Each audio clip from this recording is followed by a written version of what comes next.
Good evening to all of you. Anita, you rocked, really. So beautiful. You've explained whatever I had in mind. And so thankful, very thankful to you for that. Thank you, Amma. Thanks to all of you for being here with us today with the HEMA Foundation. Thank you, sir, Dr. Naresh G. Chandra. Thank you so much for being with us. The topic is such a very significant one, Ajkal, because that is what we are, the dutifulness is something we are not seeing today. So I am here trying as a teacher, how the value dutifulness can be linked with subjects like science, math, English, 3 subjects, how you can link it when you are teaching the subjects to the students. A small trial I'm making here. The Constitution of India gives rights to the people. And in history, the teachers in school teach the students about the constitutional rights. And it is my humble request that along with the rights, the teachers also insist on the responsibilities, the duties that they have to do.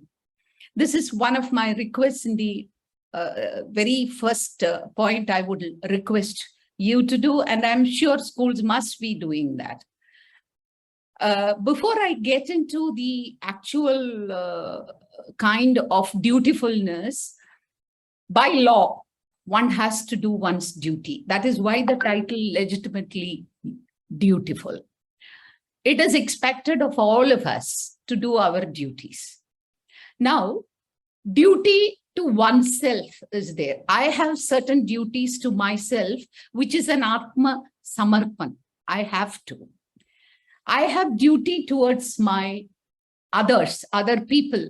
Could be family, could be friends, could be to my organization, could be to my colleagues, could be to my students, whoever it is. So duty towards others. The third one is duty to the Creator who created us. Complete devotion and surrender. That is also a duty. Duty to the nation.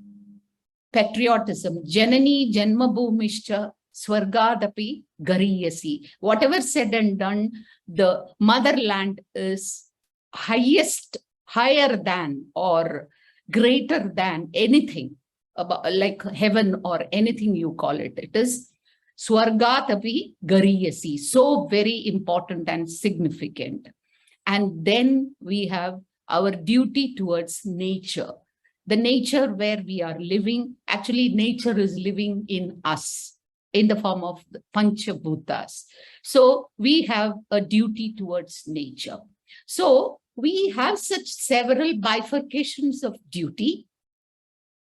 As a teacher, we need to bring to the students the value dutifulness through our subjects. Now, before going into the subject, I'll be starting with science. But before that, I would want to talk about a little bit. Anita mentioned about the Kurukshetra and Krishna and Arjuna. Arjuna was very, very, very confused. He never wanted to fight with his own kin, his own gurus, the teachers and the others like Kripacharya, Dronacharya, Bhishma Pitama, so many on the other side. With the 18 Achauhinis there, with Krishna as a charioteer, our Arjuna was confused. He says, Bhagavan, Krishna, I can't fight. I just am not able to. So it was that time Bhagavan Krishna is giving advice in the form of Bhagavad Gita. We have the greatest treatise to look into. Even management people today look at Bhagavad Gita as the greatest treatise. So he guides Arjuna, Karmanyeva Adhikaraste ma phaleshu katachana ma karma bala hedurbu mate sanko tvakarmani. He says your job Arjuna, don't ever think that you are doing everything. I am doing it. Your job is to fight. You cannot expect a reward, whatever it is. Don't expect any reward. Just do your duty. Just tread the path of duty and leave the rest to me.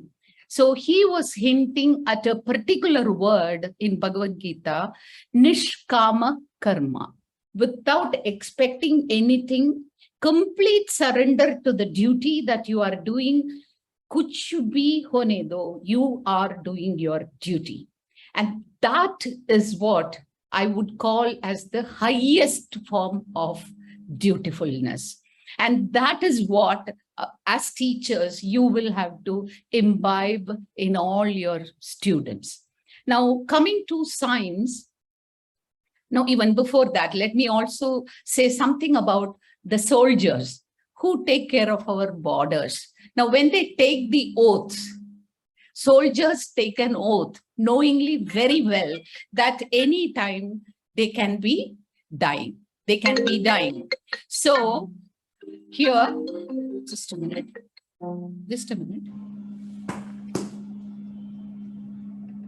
Anytime they have to invite death. They have to sacrifice their life. They know it very well. Soldiers also do duty without expecting any reward. You teachers sitting there, you are also doing duty without expecting any reward. Of course, you do take a salary every month for the duty, definitely so. But there are certain times when you go beyond the call of duty to help your students, to your organizations, and that is the time you also do a nishkama karma. All right. So there are several such people who are doing. I want to give you one more example. 26/11, the attack on the terrorist attack in 2009 on the Taj. You know, the Taj incident, several people died. Taj Hotel in Mumbai, several people died. The employees also died. This particular case is taken up by Harvard as a case study to teach what motivated those people to do their duty. Those people, those employees were surely knowing that they will be shot dead, but they took care of the guests and reached them. Several of them were reached to safer places. So those employees, what motivated them to do their job? Nishkama karma. So I am here going to talk to you something on that nishkama karma, dutifulness. And that's where we have to take great care when we convince our students how they can do it. In science, I am planning to take a topic in 10th standard. We have a topic called catalysis. Okay, catalysts, we teach them catalysts. Okay, I want to show you what catalysts are. Let me show you something here. This time I'm not going to show you something. I am going to write. Okay, like Chino madam does it always. Let me write and show you. Here, you have, can you see this? Are you able to see? You're able to see it? Yes, Vijayam ma'am. Yes. A plus B. Now, these are in a chemical reaction. A is a reactant. B is also a reactant. All right. Now, this is going to give you something called C and D. Okay. C plus D. Now, C and D are the products. A and B join hands together or react with each other, and you get a product C and D. This reaction, this chemical reaction, can take place either with the help of heating, or you add something called another chemical substance, which is called catalyst. Catalyst usually increases the speed of the reaction. All right. Suppose this reaction is taking place from A and formation into this C and D is taking place like this. It requires an activation energy. All right. Now, if you are going to use a catalyst, okay, if you are using a catalyst, then it is found that this reaction takes place with less time and less energy. The activation energy is reduced in the conversion of A and B to C and D. The time is reduced, the energy is reduced, and catalyst is helping the reaction to move faster. This is what you learn in chemical reactions. The beauty here is that after this reaction is over, the catalyst remains as it is. Nothing happens to the catalyst. This is called a best example for dutifulness. I'll tell you how this can be connected with dutifulness when you are teaching. See, A and B reactants can also react even without a catalyst, but the only thing is that it requires a greater activation energy. Catalyst being there, it reduces the activation energy to a lesser rate and reaction takes place faster. C and D results.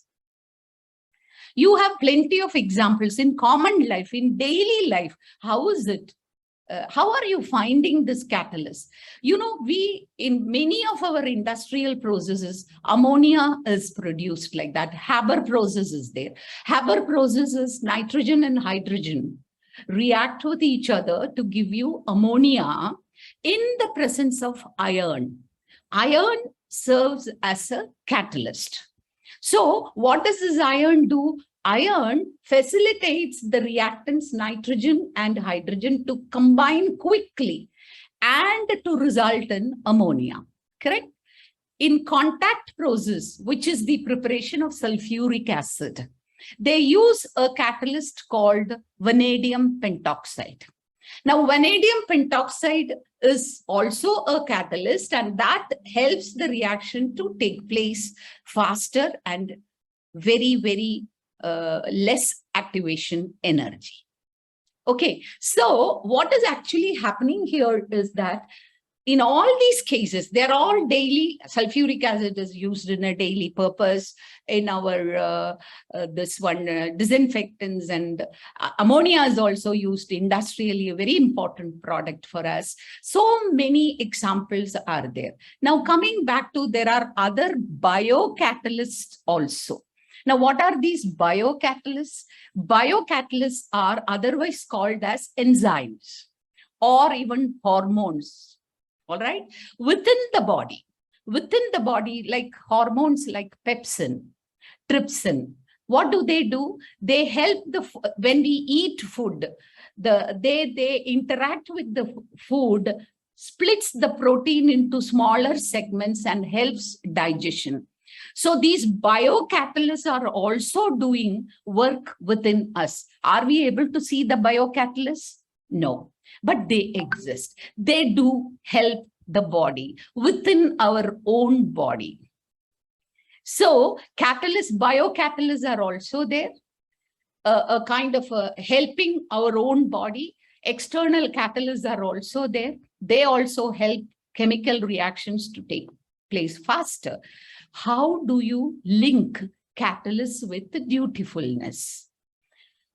It is here you have to understand that catalysts do not undergo any change. Just in the beginning, how a catalyst remained, at the end of it also, it will remain as a catalyst. So it has only facilitated the reaction. No change has happened to the catalyst. And that is why it is a promoter of change. All right. Look at our Krishna. Krishna was a catalyst. When Arjuna refused to do work, his duty, he was a catalyst. He has absolutely no benefit in this war. He was only doing the taking care of the chariot. But he is helping Arjuna to go into the path of duty and perform a duty. And he doesn't expect any reward. He is the catalyst. Teachers are catalysts in making changes in their life. You guide them, you give them values, and you are catalysts. So whenever, my very dear teachers, whenever you are teaching students about chemical reactions and catalysts, you can always tell them the example of Krishna being a catalyst, you yourself being a catalyst. All these catalysts remain as they are, even after the reaction. So nothing has changed. The Nishkama Karma is completely maintained throughout the reaction, but a process has taken place. You can understand this very well when you look at these examples. Now, here what you have to remember when you are talking about Krishna or anybody else for that matter is that the individuality of the person who is acting as a catalyst remains the same. But at the same time, he is helping. Anju is raising her hand. Anju, can I help you? You have a doubt? Anju? She's raising her hand. Arvind, can you unmute her? Anju? Yeah. Hello? Anju? Are you there? You raised your hand. Anyway, let's continue. When she comes here, Arvind, you help her to speak up whatever she wanted. All right. So teachers, please do teach your students to be, when you are teaching catalyst, to be a person to doing the duty because he or she has to do it, not expecting any kind of a reward, because that is the highest version of dutifulness. You may ask me, is it possible? It is not always possible. Without any kind of a reward, nobody does a job. It's very difficult because livelihood depends on people. They have to get money. They have to get rewards to do it. But at the ultimate level, there are certain areas where you can go beyond the call of duty, help the society to come up in life, help them perform well, do several things. In class, you can ask the students to be dutiful to their own parents, their own relatives, their own brothers and sisters, their own school, their own homework, their own responsibilities. That's the best way you can teach the children to slowly tread the path of dutifulness. So this is how dutifulness is to be taught when you teach science. Now, let us take the subject called mathematics. Now, in mathematics, I want to talk to you about angles. So are you able to see this? Let me clear this. Okay. Are you able to see the whiteboard? Yes. Is that clear? Okay. So here, yes, you have, there are certain things called lines. This is a line. Now, this is another line. Now, these lines independently, you call them segments, line segments. All right. But there are possibilities when you draw another line here, what you get here is an angle. Here you get an angle. This is called an acute angle. So today, now in math, I'm going to take angle. How angle can be connected with dutifulness. Now, this is called an acute angle because it does not have an angle of 90 degrees. It is lesser than 90 degrees, correct? Now, let us see how a angle comes here. Now, this is when you draw like this angle, sorry.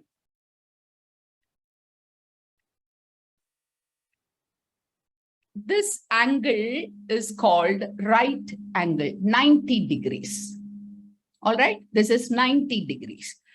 Now, if you are drawing an angle like this, then this angle is, that is, this angle is greater than 90. It is called obtuse angle, O-B-T-U-S-E, obtuse angle, greater angle, wider angle.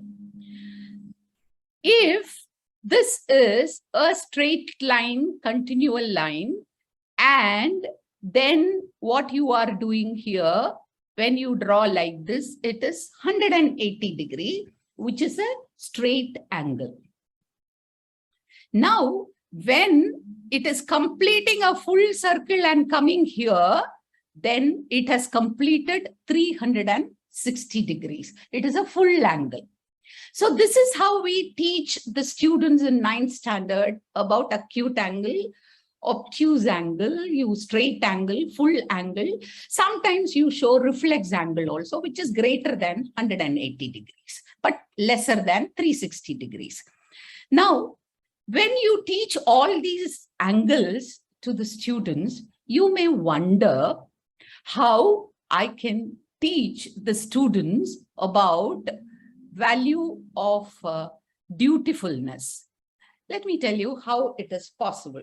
Now, angle is something which we even use in our English language. The angle which you have, the outlook that you have. He looks at from this angle. She looks at from this angle. So angle is being used usually as a view. Each angle has a job to perform. Acute angle has a job of performing. What is that performance? The duty of this acute angle to bring two line segments to an angle which is lesser than 90 degrees. Right angle is the job of right angle is to bring the line segments to 90 degrees. Obtuse angle is greater than 90 degrees, less than 180. 180 degree, and then you have reflex angle, then full angle. So each angle is doing a perfectionary job, a duty of the job, or the duty of the angle is to bring the segments together. And it gives you certain angles. So they are doing a duty, correct? How are you connected with that? I am connecting this angle to your outlook also. That job which the angle is doing is also doing a great attitude change in people. You can talk to the students when you teach angle, while you are discussing acute angle, which is a narrow angle, which is less than 90 degrees, you can talk to them that whenever you are doing service to people, show your love or affection to people, do not be narrow-minded. Don't be narrow-minded.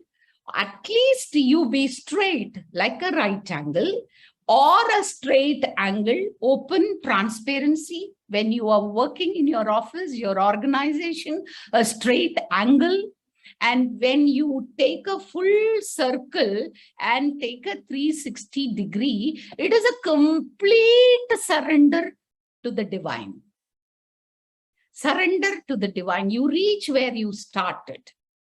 So the duty, each angle is negotiating with a particular duty, an outlook, an angle. All right, a viewpoint. So teach your children that this is the angle you take. A narrow-minded attitude is never good. An open-minded, a straight angle, a transparent outlook is always required when you do a duty, because that is what the relationship is all about.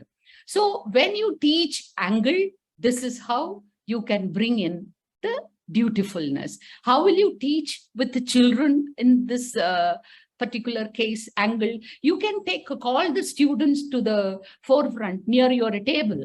Call them, ask them to make different angles with different students in row, and ask them to define what angle it is. And especially when they make a straight angle, which is 180 degrees like this, all students will be facing the wall of the classroom straight, or the students sitting there. Nobody will be turning like this. Nobody can. Okay, so that is an attitude that you are saying. When you are in a straight line, the transparency is 100%. You look forward, your attitude becomes different. So like this, you can teach your children when you are talking about angle. Let me pass on to English. Suppose I am a teacher who wants to teach the students sentences. Now, sentences is a partner in our communication. It's a very dutiful partner. Why it is a dutiful partner? Because suppose I say disconnected words. Why? He. What happened? There. It is. You know, it is not giving you any meaning. So when you connect disjointed words, when you put them into proper format, that sentence gives you a meaning. So the job, the duty of a sentence is to give a meaning to the person who understands it. Now listen, there are 4 major types of sentences, and they all have a different function to do. You have declarative sentences. The English teachers who are listening to me will understand it. Declarative sentences. Declarative sentences are mere statements. He had come home. When I say, it is a full stop. There's a period. There's a full stop. It is a statement. I have made a statement. He had come home, period. Now, this is a declarative statement. There is a statement, there is some sentence called imperative sentences. Imperative sentences usually are either requests or commands.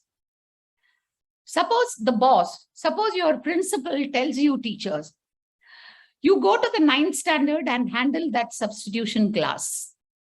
That is an imperative sentence. The principal also can make a different tone. Would you be able to go to the class and do that 9th standard substitution? That is also a statement, but it becomes not fully an imperative sentence. It becomes an interrogative sentence. Now, what is an interrogative sentence? The interrogative sentences are questioning sentences. Words like WH, why, what, who, which, whom, when, all these come in the interrogative sentences. It ends with a question mark. And then we have another one which is called exclamatory sentence, which is a kind of a surprise. Oh my, I never thought it is so beautiful. When you say that, it is an exclamation. It is a surprise that you are seeing. That becomes an explanatory sentence. So different sentences are given to you by the teacher, and all these sentences have a particular job, a perfunctory job to do. And that's what they are doing. And this dutifulness and the tone, when the tone of the sentence changes, the punctuation mark changes, the duty changes. So when you are teaching the students, English teachers, when you are teaching the students about these kinds of sentences, tell them, please do tell them that these sentences also are performing a job. Imagine a situation when the sentences fail to perform a job, the listener is not able to understand. The message is very clear. Sentences will not convey the same meaning. If they are not used with the right punctuation marks, the sentences do not convey the message it has to convey. So to be dutiful, and they don't expect anything. Sentences don't expect anything at all. They have to convey some message like a messenger. This has to be spoken to such a person, told, I have said, that's it, it's between you. A kind of a job. There is no other indirect, any kind of a message behind that. So whenever English teachers talk about sentences, do tell the children to adopt the value of dutifulness from these sentences. So teachers, how will you teach this? Ask the students, engage your students in small groups. Usually school mein kya hota hai ki the regular, normal, traditional classrooms are there, wherein the bench, desk, everything is like this. A teacher will be always talking, facing the children and in straight lines. I will request all the teachers to make sure that you rearrange your classroom in such a way small groups are being given, and those small groups could discuss, debate, so that the values like this, when you want to introduce, it becomes a debatable point, a discussion point, and finally your students will be able to arrive at a conclusion. So this is how English is linked. I'm coming to the end of my session today. Hema Foundation is also doing a Nishkama Karma. Hema, H-E-M-A, human endeavor for moral awakening, is the tagline of Hema Foundation. We are into this field of moral awakening, not that we expect any personal gain. It is a commitment to the society as an organization. We want to give to the society whatever we have, all of us connected with Hema Foundation. So we are also doing a kind of a job. Hema Foundation and its team is doing a kind of a job of Nishkama Karma. Very many times in our personal life, we forget our duties. Aajkal, adults do this more than kids. Senior citizens are there at home. Father-in-law, mother-in-laws are there. Brothers and sisters are there. We have several responsibilities towards them. Take care of the old people. Children sometimes forget it. We have plenty of examples in the society today, where the property is shared among the students, among the children. And after that, the children neglect their parents. The duty is totally forgotten. It should be an awakening message to the society. And my very dear teachers, by imbibing this value of responsibility and dutifulness, you are also teaching the children another important concept called accountability. That accountability also has to be taught to your children, so that at least in another 10, 15 years, these kids, when they go out into the society, become more responsible to their own self, the others, and to the society as well. I close this with a small story. This story I shared in the Birla College, but at the cost of repetition, I would want to say this. This is something really interesting and useful to all of you. The title of the story is Change Your Password. This is a story that came in Reader's Digest. Reader's Digest magazine, most of you will know. And it came in that there was an officer who was given, all the officers were given laptops to work with. And you know, laptops usually have a password. It so happened that this gentleman forgot to change the password. Every month, the password needs to be changed. You know very well. Your bank account also requires every month a change of password. Like that, this computer also required a password change. He forgot to do that. So the computer showed a message, your password expired. Change your password. All right. Now, he was not able to do this password change for a simple reason that recently he was divorced. He loved his wife so much that he never expected that she will leave him and go with somebody else. So he could not forgive her for that. He was constantly thinking about that. And so he forgot to change all these. So his boss told him, you know, every time if you have something to do, make that as your password. So he immediately changed the password to forgive at her. That was the password he gave. And, you know, in an office computer, when you work, her time you go for a tea break or a restroom or any other thing, in a day, you will be at least logging in for more than 10, 15 times. So in a month, he was doing it almost 300 to 400 times. By the end of the month, he was almost relaxed. He was almost relaxed. And so he forgave her, his wife. The next password changing time came. So he wrote, quit at smoking, because he had taken to smoking and he was not able to come out of it because of his problems, personal issues. Quit at smoking. Same way, at the end of the month, he quit smoking. The third month, he wrote, save for trip at Europe.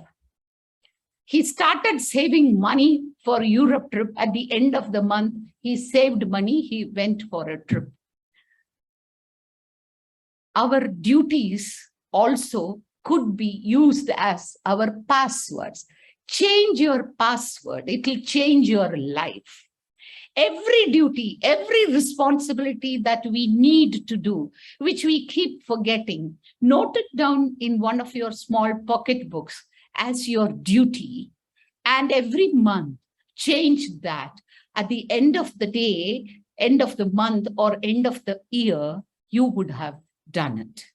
Change your password for a better future. Go to your classrooms, teach your children, teach them values, touch their lives. Thank you. God bless you.